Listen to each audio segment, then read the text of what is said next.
வணக்கம்.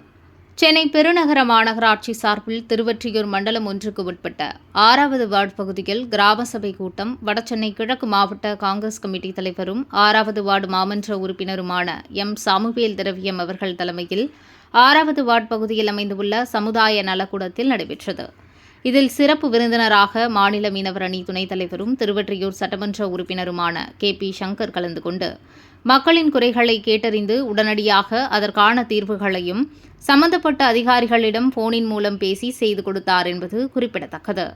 இந்நிகழ்வில் 6வது வார்டுக்கு உட்பட்ட அனைத்து நகர் நிர்வாகிகள் கலந்து கொண்டு அவர்களின் குறைகளை எடுத்துரைத்தனர். அது மட்டுமல்லாமல் இதற்கு முன்பு இப்பகுதியில் தண்ணீர் தேங்கி நிற்கும். ஆனால் மாமன்ற உறுப்பினர் மற்றும் சட்டமன்ற உறுப்பினர்களின் பெரும் முயற்சியால் தற்பொழுது பெய்த மழையில் தங்கள் பகுதியில் தண்ணீர் நிற்கவில்லை என பெருமையுடன் தெரிவித்தனர். இந்நிகழ்வில் 6வது வார்டு பகுதியைச் சேர்ந்த அனைத்து நகர் தலைவர்கள் மற்றும் பொதுமக்கள், அரசு அதிகாரிகள் கலந்து கொண்டனர்.